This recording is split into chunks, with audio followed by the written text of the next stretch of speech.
You know, one thing nice about this season is, besides family, food, and fellowship, is Christmas music. And thank you, Art and team, for leading in those songs. It's one thing in our house, we have Sirius XM, and Christmas music's on pretty much 24/7 right now. Well, not quite all night, but all day long it's going on, and it's a blessing to listen to that. So, a couple things. One thing I do need from you or someone is I need some hosts for some people, some speakers that are coming in the future. And as you know, it's winter time, and some of them don't want to travel the morning of, especially when it's snowy like this morning, and east-west roads weren't very good. So if someone would like to host a speaker once or twice this winter, that would be awesome. Just let me know, and we'll make those arrangements. The other thing, I almost need to apologize to you, kinda. You're wondering why. Well, when I was planning for speakers, this Sunday, I kind of missed this date. You know, November, I had it all figured out, worked out great, you know, planned real slick and slim. In December, you know, next Sunday we have a speaker coming, and the week after we got the event planned. And then Christmas, everything was good. And all of a sudden, Linda asked me during the week, who's speaking this Sunday? And I go, uh-oh. So you're stuck. Oh, I thought I could do a video. And then I got looking at it. Can't do right now videos because we're also broadcasting on Facebook Live. So there's a copyright issue. So we can't do that. So I guess you're stuck listening to me. But God had a word for me. So that's what we're going to talk about. So lately, I've been thinking about Jonah a lot lately. The story was in my Bible reading here not that long ago, and is a story that is well known.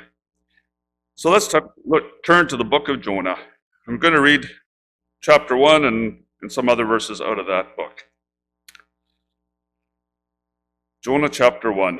And I'm not sure what the page number is in the Red Pew Bible. I never looked, so if you're looking on there, it's there. It's towards the back of the Old Testament. And I'm reading the New International Version. Verse 1 of chapter 1. The word of the Lord came to Jonah, son of Amittai. Go to the great city of Nineveh and preach against it, because its wickedness has come before me.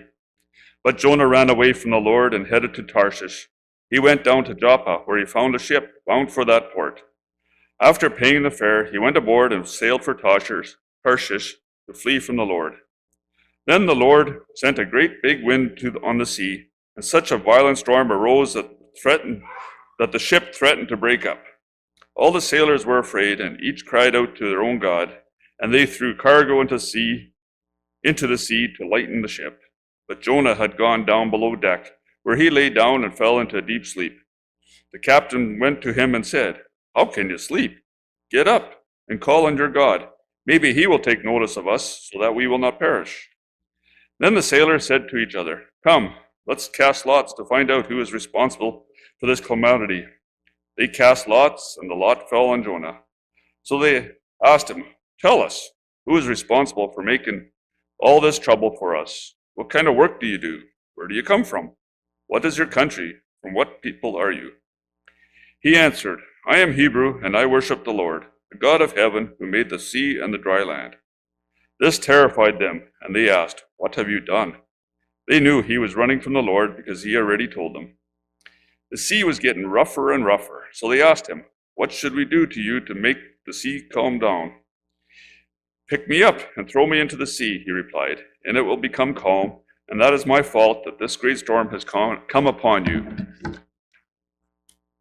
Instead, the men did their best to row back to the land, but they could not, for the sea even grew wilder than before.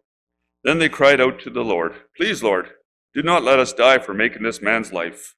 Do not hold us accountable for the killing of an innocent man, for you, Lord, you have done as you pleased."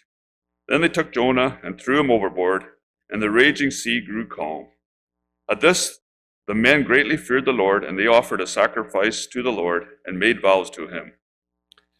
Now, the Lord provided a huge fish to swallow Jonah, and Jonah was in the belly of the fish for 3 days and 3 nights. Now, we don't know a whole lot about Jonah prior to this story. There isn't a whole lot mentioned for the little bit of research that I did on that part. The question, glasses. But Jonah, in verse 1 and 2, God told Jonah to go to the great city and preach. Verse 1, verse 2.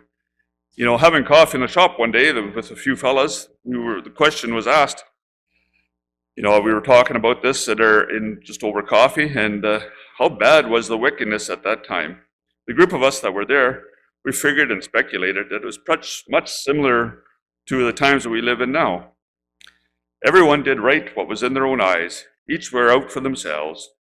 So put yourself in Jonah's shoes for a second. Would you go, for example, to Brandon and start preaching, walking up and down the streets, starting at Tim Hortons right at Canadian Tire, and going up and down all the streets till you reach the Tim Hortons there on the Trans-Canada? I don't know about you, but I know I wouldn't do that. So Jonah knew that it would not be a good situation. He found that he figured I got to go. I can't go there. So he found a ship and paid the fare, and away he went. How many times do we run away? We may not go on a ship, but we want to avoid people. We don't answer the phone when we see on call display who's calling. Avoid those who we don't agree with or someone that has done us wrong. We do those things too. We run away. Carrying on in verse 4, God sent a great wind. We all know what a wind is like. Well, we live in the prairies. We think it's windy here, but we were in New Brunswick once. We happened to be there and arrive right at the end of a hurricane, remnants of a hurricane. There was a lot of rain, 4 to 5 inches in about probably 2 hours. Heavy wind, 100K winds. The plane was rocking back and forth as we were landing. Some people were getting sick on it, and I thought it was just a good, nice joyride. But anyways, Rhonda and I were driving down the road in our rented car, and I was quite uncomfortable with that, with all that water. We were kind of hydroplaning, but the locals are passing us like we were standing still, and they were used to it, and talking with them at Tim Hortons. They were used to that kind of thing. So, so the sailors, they were used to rough seas. You get that when you're out on the ocean. And if they got scared, it had to be really bad. And they even try to make things better. They threw stuff overboard to keep them from sinking. And where was Jonah? The captain knew that he was on the boat because he had paid the fare. The captain found him sleeping at the bottom of the ship. And probably at the bottom of the ship, it's calmer, quieter there because you're not right at the bottom. So the next few verses tell about the conversation that was between the sailors and Jonah. Oh, to be a fly on the wall to hear that conversation. I'm sure, maybe not. There would have been some pretty unpleasant language, I'm sure, as sailors are known for that. But once Jonah answered them, they even got more scared and worried. They thought that was it, we're going down. And the storm just got worse. Finally, the sailors asked, what will it take to get the storm to go away? How many times in our lives do we let the storms of life get out of our control before we ask God to help? We're all guilty of this at some point in our life. When things go south, it seems like everything goes that way. It is said that when everything happens in threes, and I'm not sure about that, but there seems to be some truth to that. Things always go south at times in our life. Anyways, back to the story. Jonah was tossed overboard, and the storm became calm. Jonah knew he was running away, that he thought he would get away with it. The rough and tough sailors did not want to do what they did because they thought what would become of them for killing Jonah. And that's why they asked for forgiveness. They had no idea what would happen, and as soon as Jonah hit the water, the storm became calm, and the sailors knew that it was God's work and handiwork, and they believed in God and worshipped him. In chapter 2 in the book of Jonah is the prayer that Jonah said while he was in the belly of the fish. I won't read that, but I encourage you to read that at home later, and it's quite a powerful prayer. In chapter 3, verses 1 to 5, if you want to turn to that. Too many pages. Then the word of the Lord came to Jonah a second time. Go to the great city of Nineveh and proclaim it to the message I give you. Jonah obeyed the word of the Lord and went to Nineveh. Now Nineveh was a very large city. It took 3 days to go through it. Jonah began going by a day's journey into the city, proclaiming, 40 more days, and Nineveh will be overthrown. The Ninevites believed God, and a fast was proclaimed, and all of them, from the greatest to the least, put on sackcloth.